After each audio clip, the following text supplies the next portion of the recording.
नमस्कार विद्यार्थी मित्रांनो, तुमच्या सर्वांचं स्वागत आहे श्री अकॅडमी ऑफ सायन्स कराडमध्ये.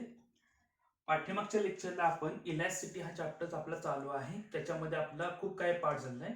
बऱ्यापैकी 60% आपला चॅप्टर जो काय होतो कम्प्लीट झालेला आहे. त्याच्यामध्ये आपण काय काय बघितलं होतं, त्याच्यामध्ये पहिला टाईप आपण बघितला होता. आपण त्याला म्हटलं होतं स्ट्रेस म्हटलं होतं. आणि स्ट्रेसचे आपण 3 टाईप बघितले होते, 1, 2 आणि 3. कुठला कुठला होता? लॉन्जिट्युडनल होता, व्हॉल्यूम होता, शेडिंग होता. ठीक आहे, असे आपले 3 टाईप होते. सिमिलर वेनं स्ट्रेस बघितल्यानंतर आपण बघितलेलं होतं स्ट्रेन बघितलेलं होतं.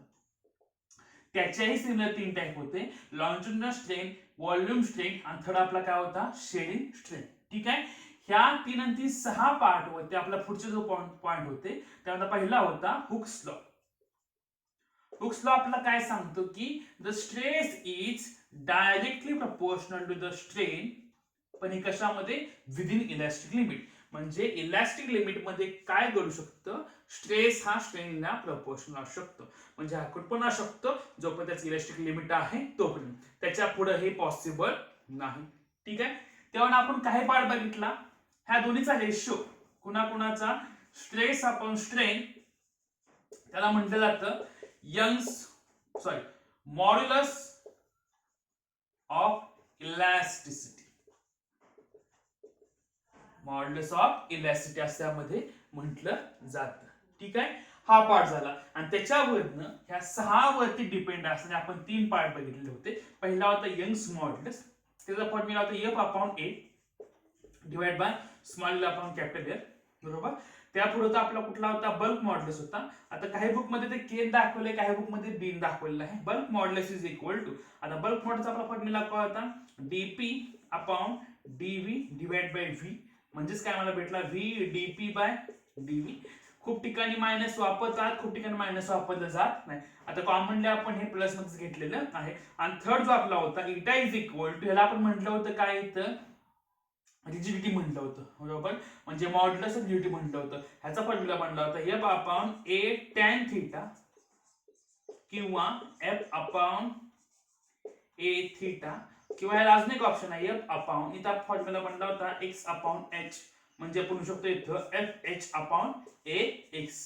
These are the formulas related to the Young's modulus, bulk modulus, modulus of rigidity. आता याच्या आपल्याला पुढे जायचं आहे. याच्या पुढे जाताना आपल्याला त्याचा नेक्स्ट टाइप जो आहे त्या टाइपचे नाव आहे कॉम्प्रेसिबिलिटी. आता कॉम्प्रेसिबिलिटी म्हणजे काय हे आपल्याला बघायचं आहे. कॉम्प्रेसिबिलिटी कुणाला म्हणतात?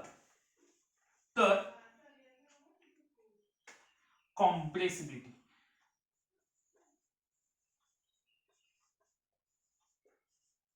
कॉम्प्रेसिबिलिटीचा मीनिंग काय असतं? लक्षात. कॉम्प्रेसिबिलिटीचं मीनिंग आहे it is the reciprocal of bulk modulus. म्हणजे आपण रेसिप्रोकल केला कुणाचा? बल्क मॉड्युलसचा. रेसिप्रोकल कुणाला म्हणतात लक्षात ठेवा. आता इथे बोर्ड काय म्हटलं इथं मी? Reciprocal of bulk modulus. Reciprocal याचा अर्थ ती व्हॅल्यू काय असते? 1 असते, म्हणून त्याला म्हटलं जातं रेसिप्रोकल म्हटलं जातं. That is equal to compressibility. It is याचा मीनिंग काय होतो? It is the reciprocal of bulk modulus. ठीक आहे, कॉम्प्रेसिबिलिटी म्हणजे जाते काय? तर रेसिप्रोकल ऑफ बल्क मॉड्युलस म्हटलं जातं. बरोबर. आपल्याला बल्क मॉड्युलसचा फॉर्म्युला माहित आहे का? तर माहिती आहे. त्याचा फॉर्म्युला आपला असा बनतो, that is equal to 1 divide by DP किंवा V DP divide by DV. हा जर कन्वर्ट केला मी लिहू शकतो इथं DV divide by V into DP. आणि याचं युनिट मला लिहायचं झालं तर पहिला पाडला शकता बल्क मॉड्युलस युनिट माझं काय होतं? तर न्यूटन पर मीटर स्क्वेअर होतं. आता त्याच्या उलट केलं आपण कॉम्प्रेसिबिलिटी, मला काय भेटणार इथं? मीटर स्क्वेअर पर न्यूटन. हे त्याचं काय येतं? युनिट आहे. हे आपण पुढं कॅरी करतो. म्हणजेच काय की रेसिप्रोकल जर केला कुणाचं इथं? बल्क मॉड्युलस, तर आपल्याला काय भेटते? इथं कॉम्प्रेसिबिलिटी भेटली जाते. ह्याच्यावरती आपल्याला एक्झाम्पल विचारले जातात, त्यामुळे तुम्हाला हे येणं फार गरजेचं आहे. ठीक आहे, आता त्याच्या पुढे जाऊ. त्याच्या पुढचा जो पॉइंट आहे त्या पॉइंटचं नाव आहे पॉइसन्स रेशो. आता पॉइसन्स रेशो कशाविषयी आहे, कुणाविषयी आहे, तो आपल्याला पहिल्यांदा बघायचा आहे. पॉइसन्स रेशो POISSONS, पॉइसन्स रेशो. पॉइझन नाही हा वर्ड, काय तो? पॉइसन्स रेशो. ठीक आहे, आता पॉइसन्स रेशो म्हणजे काय? इट इज अ रेशो आता हा रेशो कुणाकुणाचा आहे तो आपल्याला बघायचा आहे. आता रेशो बघायच्या आधी पहिल्यांदा काही टर्म आम्हाला लिहायचे आहेत. पहिली टर्म आहे याच्यामध्ये लिहिताना मला लॅटरल स्ट्रेन, दुसरी टर्म आहे मला याचं इथं लॉन्जिट्युडिनल स्ट्रेन.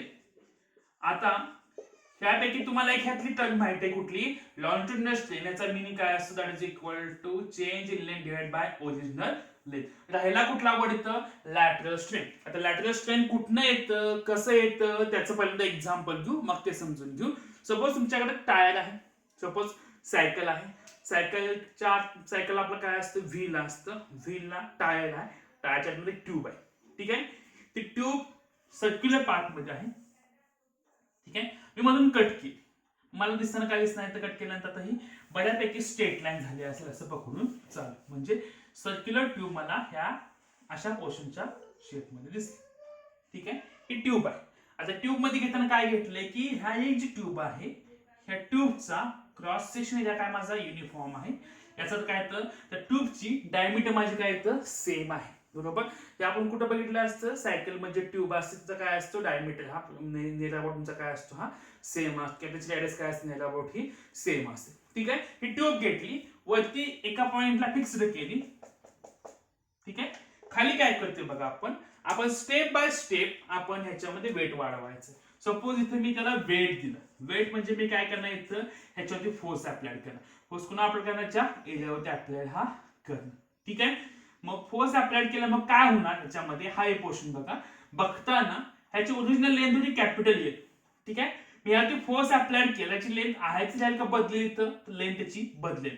म्हणजे काय होईल, सपोज लेंथ ही काय झाली असेल तर बदलली असेल, कितीनं बदलली तर स्मॉल एल न बदलली. आता कधी बदलते, जर जसं आपण त्यावरती वेट अप्लाय करत का जीवनात ती लेंथ ही वाढत म्हणजे काय, इट विल बी इन्क्रीजेस. बरोबर, इंक्रीज जीवनात ती वाटले म्हणू शकते, तुम्ही 0 टी एल एवढी त्याची काय इन्क्रीजेशन झालं. ठीक आहे, हे त्याचं काय येतं वेट आहे. बरोबर, मग लेंथ आणि ह्याची काय येतं चेंज इन लेंथ, हा एक पोर्शन झाला. पण ज्यावेळी ऑब्जेक्टला आपण सपोज ही ट्यूब घेतली आणि ह्या ट्यूबला मी खालून फोर्स लावला आणि अशी ओढल्यानंतर काय करते, त्याची लेंथ वाढते का, वाढते. बरोबर, याची काय होते चेंज इन लेंथ वाढते. ओरिजिनल लेंथ त्याची वाढतं नाही, ती काय होते चेंज लेंथ त्याची काय होते वाढत जाते. पण जशी ट्यूबची लेंथ वाढते त्याप्रमाणे त्या ट्यूब मध्ये अजून एक पोर्शनचा काय होतं माहितीये का, कमी व्हायला चालू होतं. बरोबर, मग तो कुठला पोर्शनचा कमी होतं, तुम्ही जर ऑब्झर्व केला असेल, ही ट्यूबची डायमीटर सपोज सध्या किती असेल तर 10 असेल. पण जर जसा आपण फोर्स लावला ती शेवटी ट्यूब आपल्या अशी दिसते, एकदम थिन होऊ शकते का, तर होऊ शकते. मग याची डायमीटर इथली काय असेल तर सपोज 2 असेल, पण ह्याचं डायमीटर वाढली कमी झाली तर कमीच आहे. बरोबर, म्हणजे ह्याच्या डायमीटर मध्ये चेंज हा कमी झाला का जास्त झाला, मी काय म्हणतोय बघा, इथं डायमीटरची किती होती 10 होती, फोर्स लावला डायमीटर किती कमी झाली. बरोबर, म्हणजे या डायमीटर मध्ये चेंज हा जास्त झाला का कमी झाला, तर माझ्या मते काय येतो डायमीटरची काय होते जास्त चेंज झाली. बरोबर, जास्त चेंज झाली याचा अर्थ ह्याची डायमीटर बदलली असेल. कितीने बदल मी कन्सिडर करतो, स्मॉल डी ने बदललेली असेल. ठीक आहे, आणि ह्याची ओरिजिनल डायमीटर माझी काय होती कॅपिटल डी एवढी ही होती. ठीक आहे, म्हणजे जेवढी ह्याची लेंथ काय होणार वाढत जाईल. म्हणजे काय एक्झॅक्टली लक्षात मिनिंग असं का होतं की ह्याच्यामध्ये जेवढे चेंजेस होत जातील प्रॉपर त्या व्हॅल्यू प्रमाणे नाही, पण हा वाढला म्हणजे आपला एल हा वाढला. कुठला एल आहे तर small, it is called as the change in length. जर वाढली तर तुमचं काय होणार change in diameter. Small D म्हणजे झालेली डायमीटर नाही, ते आपली काय येतं चेंज झालेला डायमीटर. बरोबर, ती काय होते आपली इथं वाढत ही जाते. याचा अर्थ ह्या पोर्शन आणि ह्या पोर्शन एकमेकाला काय असेल तर डायरेक्टली प्रपोर्शन असतात. ठीक आहे, आणि ह्याला अजून एक वर्ड लक्षात ठेवा, परपेंडिक्युलर ह्याला वर्ड म्हटलं जातं, परपेंडिक्युलर डिक्रीजिंग डायमीटर किंवा परपेंडिक्युलर डिक्रीजिंग रेडियस म्हटलं जाऊ शकतं. वेगवेगळ्या ठिकाणी हा वेगळा वर्ड हा यूज केला जातो. हे जर मी डायरेक्टच्या भाषेत लिहायचं झालं तर असं लिहितात बघा, याला सपोज मी स्मॉल पकडला, ह्याला म्हणा डीआर म्हटलं जातं. बरोबर, आर आणि हा डीआर हा त्यामधला चेंज दाखवतो. ठीक आहे, डीआर त्यामधला हा चेंज हा दाखवतो. आणि तुम्हाला समज नसेल डायमीटर दाखवतो पहिल्यांदा, पुन्हा रिपीट थोडस. डायमीटर किती होती पहिल्यांदा 10 एवढी होती. बरोबर, इनिशियल यामध्ये चेंज काय होता का 0 चेंज होता. ठीक आहे, त्या पुढची लेंथ वाढली. लेंथ वाढल्यानंतर हे डायमीटर काय होणार येतं, कमी कमी होण्याचा, बरोबर. ह्याला चेंज काय होणार, तो वाढणार, बरोबर. सपोज हे डायमीटर कमी झाली, किती कमी झाली, 1 ने कमी झाली, म्हणजे इथे राहणार किती येतं, 9 राहणार, किती कमी झाली, 1 ने, बरोबर. त्याच्या आपण फोर्स वाढला, इथे काय होणार 8 2. त्याच्या पुढे आपण फोर्स वाढला काय होणार इथं 6 4. त्यापुढे आपण वाटलं काय होणार, तर शेवटी इथं आपला 4 6 आणि शेवटी काय होणार आपला, तर एक्झॅक्टली तो 0 होणार, काय तर 0 होणार नाही. म्हणजे काय केलं लक्षात ठेवा, जसं आपण त्यावरती फोर्स वाढवला त्याची ओरिजिनल डायमीटर ती काय होते, डिक्रीज होते आणि त्याच्यामधला चेंज पहिला किती नव्हता 0, पुन्हा किती झाला 1 न 2 न 4 न 6 न, असं काय होतं वाढत वाढत जायला चालू होतो. याचा अर्थ हे एकमेकाला काय असतात, डायरेक्टली प्रपोर्शनल असतात. मग ह्याच्याने एक रिलेशन बनलेलं आहे. पहिला याची डेफिनेशन सांगतो. लॅटरल स्ट्रेनचा मिनिंग असतो it is ratio of change in diameter to the original diameter किंवा it is ratio of change in radius to the original radius. वेगळ्या ठिकाणी वेगळ्या पद्धतीने ती मांडलेली आहे. मग याच्याने तुम्हाला कन्सेप्ट येते, ते कन्सेप्ट सांगतो. आता हा पॉइसन रेशोचा मिनिंग काय असतो, इट इज अ मिनिंग, त्याचा काय मिनिंग लक्षात ठेवा, it is a ratio of lateral strain upon longitudinal strain, it is called as the Poisson ratio. आता कसा लिहिता ते सांगतो. जसा आपला हा एल वाढतोय तसा आपला काय होतो, डी सुद्धा बदलतोय. मग घेताना काय गेलं लक्षात ठेवा, the lateral strain is directly proportional to the longitudinal strain. ठीक आहे, lateral strain is directly proportional to आपला काय असणार, तो लॉन्जिट्युडिनल स्ट्रेन आहे, बरोबर. इथं सिम्बॉल मला भेटला प्रोपोर्शनॅलिटी. जेव्हा जेव्हा तुम्हाला प्रोपोर्शनॅलिटी सिम्बॉल भेटतो आणि तो जर घालवायचा असेल आपल्याला भेटतो, काय लक्षात ठेवा, इज इक्वल टू आणि कॉन्स्टंट. म्हणजे तुम्ही इज इक्वल टू कॉन्स्टंट ही टर्म आहे अशी, ही टर्म आपली काय असणार आहे अशी. मग शेवटी काय लक्षात ठेवा, lateral strain is equal to, इथे कॉन्स्टंट आहे सिग्मा इंटू लॉन्जिट्युडिनल स्ट्रेन. ठीक आहे, मग हेच इक्वेशन सिग्मा इज इक्वल लिहिलं तर ह्याला फक्त इकडे शिफ्ट होणार. The sigma is equal to the lateral strain divide by longitudinal strain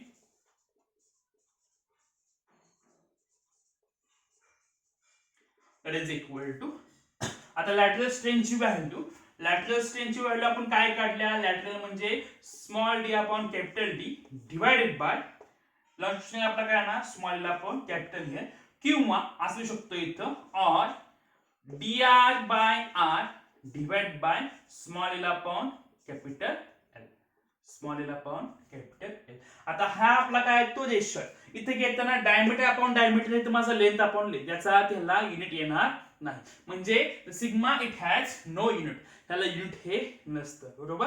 आता हा फॉर्म्युला तुम्हाला विचारला जातो, ह्यावर तुम्हाला एक्झाम्पल सोडवायचे असतात. आता त्याच्यामध्ये तुम्हाला ऍडिशनल पार्ट कुठला असतो तेही सांगतो. ऍडिशनल पार्ट मध्ये तुम्हाला असे विचारतात की कॉर्कचा पॉइसन रेशो किती असतो. कॉर्क CORK ह्याचा पॉइसन रेशो असतो 0 असतो. ह्या व्हॅल्यू तुम्हाला माहित पाहिजे.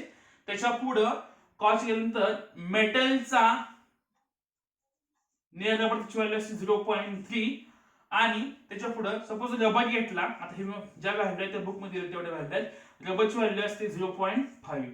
ह्याच्या आसपासची काय असतात त्या व्हॅल्यू असतात कुणा त्याच्या पॉइसन्स रेशोच्या. त्या एकत्रित विचार जातात एमसीक्यू साठी, कॉर्कची किती आहे, मेटलची किती आहे आणि रबरची किती आहे, बरोबर. ह्या वेगवेगळ्या व्हॅल्यू ज्या आहेत आपल्याला त्या व्हॅल्यू ह्या माहित पाहिजेत. हे व्यवस्थित लिहायचं. यामध्ये इम्पॉर्टंट आपल्या लक्षात ठेवा डेफिनेशन आहे. लॅटरल स्ट्रेन म्हणजे काय, it is ratio of change in diameter to the original diameter. Longitudinal strain म्हणजे काय आपल्याला माहिती आहे, change in length to the original length. त्यापुढे स्टेटमेंट काय बनतं, the lateral strain is directly proportional to the longitudinal strain, बरोबर.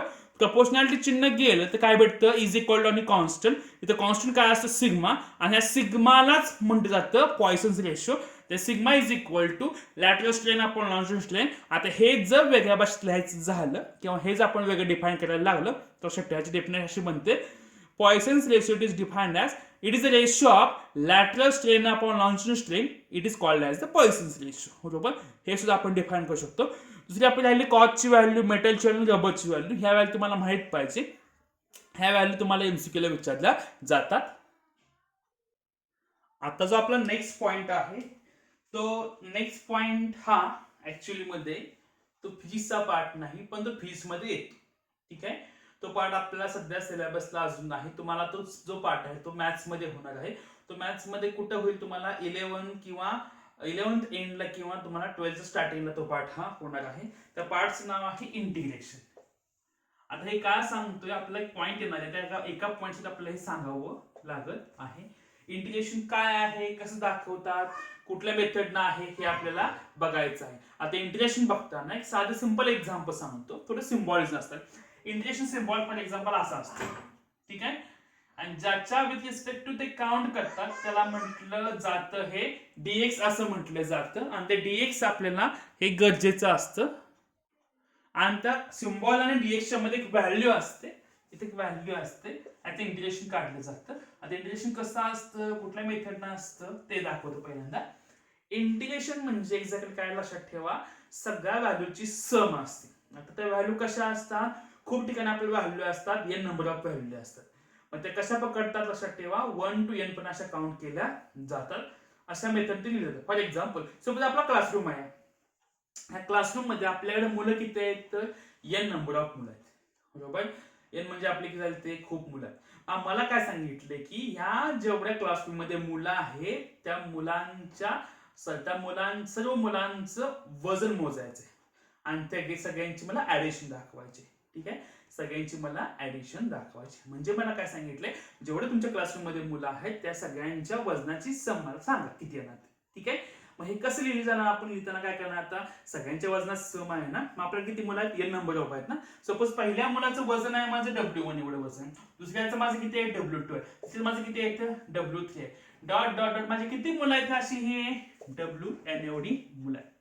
ठीक आहे, मग हे लिहिताना कसं लिहिणार मी, तर हे लिहिण्याची मेथड असते. हे लिहिताना असं लिहितात, हेच जर मॅथ्स मध्ये लिहायचं झालं W टोटल म्हणतो मी इथं, दॅट इज इक्वल टू, आता एन नंबर ऑफ आहे. आता प्रत्येक आपला एन नंबर ऑफ व्हॅल्यू लिहिता येतील का, असं लिहिता येत नाही. मग अशा कंडिशन हे लिहिताना असं बघा, summation of i is equal to 1 to the n WI. म्हणजे याचा मीन सांगतो वेट आहे. समेशन याचा अर्थ सगळ्याची सम केलं, सॉरी सिम्बॉल द्यायचा सगळ्याचा, सगळ्याची सम, सगळ्या मुलांचे याचा अर्थ सगळ्यांची ऍडिशन आपल्याला करावी लागेल. सगळ्यांची सम करायचं आपल्याला, तुम्ही समेशन मध्ये हा समेशनचा सिम्बॉल आहे. बरोबर, हा i is equal to 1 to the n, याचा अर्थ ह्या WI ची व्हॅल्यू लक्षात ठेवा, एकापासून स्टार्ट होती काय होते n पर्यंत ही असते. ठीक आहे, हे झालं समेशनच्या मेथड मध्ये लिहिताना. अजून एका मेथड लक्षात ठेवा, हे असं इंटिग्रेशन मध्ये इंटिग्रेशन ऑफ DW असं दाखवलं जातं किंवा इंटिग्रेशन ऑफ W असं दाखवलं जातं. आणि त्याचं लिमिट लिहितात 1 to the n, 1 to the n. हे अशा मेथडनं लिहिलं जातं. आपल्याला सिम्बॉल निमित्त W असं सिम्बॉल हा लिहितो किंवा हे DW म्हणतो, छोट्या एका पकडलं जातं n आणि असं लिहिलं ते जातं. म्हणजे काय, ह्या सगळ्याची ऍडिशन दाखवताना ह्या मेथड सुद्धा दाखवली जाते. आणि ह्या सिम्बॉलला म्हणतात काय, इथं इंटिग्रेशन म्हणतात. हा DW काय घेतला ते सुद्धा सांगतो. एक छोटस एक्झाम्पल आहे, DW काय घेतला, आपल्या घरी भात शिजत घालायचंय. बरोबर, भात शिजत म्हणजे काय करतो आपण, तांदूळ धुवून त्या भांड्यामध्ये टाकतो, त्याला काय हिटिंग करतो. बरोबर, तो भात शिजतो. बरोबर, त्या भातामध्ये त्या भाताचे असंख्य दाणे असतात त्यामध्ये. बरोबर, तो भात शिजलाय का नाही तो आपण कसं चेक करतो, तर ह्याच्यामधलं काय म्हणते त्याला, मराठीमध्ये शीत म्हटलं जातं ऍक्च्युली. त्यातलं एक शीत काढायचं, ते प्रेस करून बघायचं शिजलंय का, ठीक आहे ते बाजूला. दुसरे घ्यायचं, प्रेस करायचं, तिसरे घ्यायचं, चौथं घ्यायचं, अशा आपण करतो, एकेने दाना चेक करतो आणि म्हणतो भात शिजलेला आहे. असं कधी म्हटलं जातं का, असं म्हटलं जात नाही. आपण चेक करताना एकच चेक करतो आणि त्याला सांगतो हा भात शिजलेला आहे किंवा नाही. मग अशाच मेथड मध्ये इंटिग्रेशन असतं. लक्षात ठेवा, या सगळ्यांचं घेण्यासाठी फक्त एकाचं पकडतात. कसं पकडतात, काय म्हणतात की ह्याच्यामध्ये large number of DW DW DW DW म्हणजे स्मॉल स्मॉल स्मॉल स्मॉल मुलं आहेत. बरोबर, किती मुलं आहेत, n नंबर ऑफ मुलं आहेत. म्हणजे एकाच काउंट केलं, आता एका वयोगटातले आहे असं ते पकडून चालतात इंटिग्रेशन मध्ये. तर एका वयोगटातले आहे सगळ्यांचं वजन काय असणार, अबाउट सेम असतं असं पकडतात आणि ती व्हॅल्यू टाकतात. म्हणजे काय, तर DW एकाची व्हॅल्यू बघतात. जसं ह्यातलं आपण एक शीट चेक केलं, एक व्हॅल्यू बघायची आणि त्यावर सांगायचं की सगळ्यांची व्हॅल्यू अशा पद्धतीने लिहिली जाऊ शकते. बरोबर, ही त्याची मेथड आहे. बरोबर, आता हे ऍक्च्युली मी हे सिंपल लँग्वेज मध्ये सांगितलं, हे तुम्हाला प्रॉपर मिनिंग मध्ये मॅथमॅटिक्सचं सांगते. इथे मी काय प्रॉपर मिनिम सांगणार तुम्हाला नाही, पण तिथे मला काय बघायचं आहे, कसं सोडवायचं हे दाखवतो. एखादं एक्झाम्पल त्यामध्ये तुम्हाला पुट करून दाखवतो. ह्याचे एक फॉर्म्युले असतात, ते फॉर्म्युले कसे असतात ते दाखवतो. जर तुम्हाला सांगितलं छोट्या एखाद्या सेगमेंटचं घ्यायला सांगितलं तर छोटा दाखवताना डी डब्ल्यू दाखवलं जातं. ठीक आहे. फॉर एक्झाम्पल एक फॉर्म्युला महत्वाचा इंटिग्रेशन फॉर्म्युला असतो, integration of x raise to n dx that is equal to x raised to n plus 1 divided by n plus 1. हा त्याचा काय आहे तो फॉर्म्युला आहे. कुणाचा फॉर्म्युला आहे हा? इंटिग्रेशनचा फॉर्म्युला. आपला लक्षात ठेवा काय येते, लक्षात ठेवा x raised to n is equal to x raised to n plus 1 divided by n plus 1. हा त्याचा काय आहे तो फॉर्म्युला आहे. म्हणजेच काय, हा इंटिग्रेशन मी दिले हे त्याचं काय येतं सोल्युशन. सपोज मी असं लिहिलं असतं इंटिग्रेशन ऑफ 4x लिहिलं असतं, तर 4, 5 जे नंबर आहेत त्या लक्षात ठेवा कॉन्स्टंट, त्याचं इंटिग्रेशन हे निघत नाही. इंटिग्रेशन कुणाचं निघतं लक्षात ठेवा, x with respect to dx असतं. म्हणजे x विथ रिस्पेक्ट काय असतं, dx असतं. बरोबर. म्हणजे ह्या व्हॅल्यू मध्ये नंबर ऑफ dx असते असं कन्सिडर केलं जातं आणि त्याला सॉल्व्ह केलं जातं. हा 4 हा कॉन्स्टंट आहे, 4 ला बाहेर घेतला, ह्याला काय इंटिग्रेशन ऑफ x dx. आता मला सांगा इथे x डोक्यावर किती होतं, n होतं. इथे किती यायचे, n डोक्यावरती 1 असतं. बरोबर. काही नाही म्हणजे सध्या डोक्यात काय 1 आहे. म्हणजेच काय तर ह्याचं फॉर्म्युलेशन काय म्हणतो, x raised to n plus 1 divided by n plus 1. ह्या सेम मेथड लक्षात ठेवा. 4 इंटिग्रेशन ऑफ x डोक्यावर किती येतं 1 आहे, सॉरी म्हणजे काय बना x raised to 1 plus 1 divided by 1 plus 1 that is equal, तुमचा आन्सर भेटला 4x squared by 2 भेटला. 1 प्लस म्हणजे 2 झाला, 1 प्लस म्हणजे काय ना 2 झाला, वाटल्यास एकमेकाला जाऊ शकतं. म्हणजे काय भेटणार बाहेर तर 2x squared. हे असं आन्सर बनू शकतं. हे झालं माझं 4x असेल तर, ह्या जर माझं 4x squared असेल तर काय होते बघा, इथे x squared जर असेल तर ह्या व्हॅल्यू बदलतात. इथे x squared म्हणजे इथे काय बनणार x squared. बरोबर. फॉर्म्युला n ची व्हॅल्यू केलं तर 2 झाली ना, म्हणजे काय म्हणणार 2 plus 1 divided by 2 plus 1 म्हणजे काय म्हणणार तर 2 plus 1 divided by 2 plus 1 म्हणजे किती बनला हा x cube divided by 3 that is equal to 4 by 3 x cube. हे अशा मेथडने लिहिलं जातं आणि हे अशा मेथडनं दाखवलं जातं. म्हणजे दाखवताना आपल्याला त्याच्या पुढे जायचं आहे. त्या पुढे जाताना आपल्याला नेक्स्ट एक्झाम्पल घेतो. आता लिमिट ह्याला सुद्धा असतं, जसं आपण म्हटलं बघा अशा काय येतं 0 to 1 to n असतं, ह्याला एक लिमिट असतं. हीच व्हॅल्यू घेऊ आपण, इंटिग्रेशन ऑफ 1 to 2 ते व्हॅल्यू येतात माझ्या घेतली तर 4x dx. Integration of 1 to 2 4x dx. Me he value ह्यामध्ये टाकतो. आता ह्यामध्ये व्हॅल्यू टाकल्यानंतर आता मला याचं इंटिग्रेशन काढायचं. इंटिग्रेशन काढताना हे त्याचं काय लक्षात लिमिट आहे, हे हायर लिमिट आहे, ह्याचं काय लोअर लिमिट आहे. आता हे ह्याच्यामध्ये फॉर्म्युलामध्ये कसं वापरायचं दाखवतो. दॅट इज इक्वल टू ह्याचं लिमिट सध्या विचार करू ना, फक्त त्याचं इंटिग्रेशन विचार करा. म्हणजे काय इंटिग्रेशन ऑफ 1 to 2 4 आता काय बाहेर निघणार, राहिला माझा x dx. x dx माझं काय बनणार लक्षात ठेवायचं मला बनणार तर 4 in bracket x square by 2 with limit असल्याचं 1 to 2. बरोबर. आता लिमिटचा उपयोग कसा करायला लक्षात ठेवा, बाय द इंटिग्रेशन असं सांगितलं जातं higher limit minus lower limit. म्हणजे आलेल्या व्हॅल्यूच्या इक्वेशन मध्ये हायर लिमिट टाकणे मायनस आल्यानंतर लोअर लिमिट टाकणे. म्हणजे कसं ते दाखवतो. That is equal to 4 in bracket x ची व्हॅल्यू आता 2 पुट करायची, म्हणजे 2 स्क्वेअर डिवाइड बाय 2 मायनस एकदा 1 पुट करायची 1 square divide by 2. That is equal माझं बनेल असं 4 in bracket 4 divide by 2 minus 1 by 2 आहे. बरोबर. हे मायनस केलं तुम्हाला सॉल्व्ह शकतो किंवा ह्यातला 2 बाहेर काढणं लक्षात ठेवा 4 बाय 2 इन ब्रॅकेट 4 मायनस 1 असं होऊ शकतं. इथे बनलं बघा तर 2 into 3 that is equal to 6. याचा आन्सर हे लिहू शकतो आपण, याचा आन्सर हे मांडू शकतो. ह्याचा नियम बघा. आता नियम हा तुम्हाला का सांगतोय हे आपल्याला पुढे पॉइंट मध्ये येणार आहे. आता ह्याचा नियम असा आहे की हे लिमिट आहे 1 to 2, व्हॅल्यू म्हणजे किती येतं 4x dx. 4 कॉमन आहे किंवा 4 कॉन्स्टंट आहे, तो बाहेर काढला, राहिला माझा x dx राहिला. बरोबर. x in bracket x dx integration मी काय काढलं होतं तर बघा x dx इंटिग्रेशन काय असतं लक्षात ठेवा, x ची पॉवर किती आहे n मध्ये 1 मिळवायचा, डिवाइड बाय काय असतो n मध्ये 1 मिळवायचा. म्हणजे काय तर 1 म्हटल्यानंतर x स्क्वेअर डिवाइड बाय 2 हे 4 आहे असं 1 to 2 लिमिट लिहिलं, लिमिट पुट केलं, higher limit minus lower limit. हे जे इक्वेशन मध्ये higher limit minus lower limit करायचं असतं. हे 4 प्रत्येक कॉमन आहे त्यामुळे एका बाजूला लिहिलेलं आहे. ठीक आहे. मग 4 डिवाइड बाय 2 मायनस हाफ केलं, पुन्हा आन्सर मला काय भेटलं 6 भेटलं. हे झालं एक्स झालं. एक्स स्क्वेअर जर असतं तर काय केलं असं ते दाखवतो. पुन्हा लिमिट लिहितो. आता लिमिटची व्हॅल्यू बदलतो मी कधी 2 to 4 लिहिलं. आता 2 to 4 लिहितोय. 4 चा क्यूब करायला जमेल का लगेच? 1 to 2 लिहू आपण, सिंपल मध्येच घेऊ आपण पहिले लिहिता. त्याचं लिमिट पुन्हा काय बनणार बघा, इथं 1 to 2 लिहिलं. फॉर्म्युला सॉल्व्ह करताना असल्या जाऊ इथं 1 to 2 बनणार. इथं माझं 1 to 2 बनणार. इथं माझं इक्वेशन बनलेलं आहे 4x³ डिवाइड बाय 3. आता हे कसं पुट करायचं ते दाखवतो. That is equal to 4 in bracket x³ ची व्हॅल्यू, लिमिट काय माझं इथं 1 to 2 आहे. याचा 2 ची व्हॅल्यू पुट केली म्हणजे 2³ divide by 3 minus 1³ divide by 3 that is equal to 4 in bracket 2 चा क्यूब 2 गुणिले 2 4, 4 दुनी 8 म्हणजे 8 भागिले 3 वजा 1 भागिले 3. हे सोडवायचं कसं? 1/3 कॉमन निघेल. राहिलं मला लक्षात ठेवा 4/3 in bracket 8 minus 1 that is equal to 4 into 7 divided by 3 that is equal to 28 divided by 3. ठीक आहे. हे झालं काय येतं, हे आन्सर झालं. बरोबर. आता हे व्हॅल्यू पुट केलेलं आहे. ऍक्च्युअली मध्ये आपल्याला व्हॅल्यू नाही तर इक्वेशन आहे. तर इक्वेशन ह्या पद्धतीने आपल्याला सोडवावं लागतं. हे व्यवस्थित समजून घ्या. व्हिडिओ आधीमध्ये पॉज करा आणि जसं लिहिलं तसं लिहून ठेवा. कुठं बॅकग्राऊंड लिहून ठेवा, तुमच्या ते उपयोगाचं येणार आहे. ठीक आहे.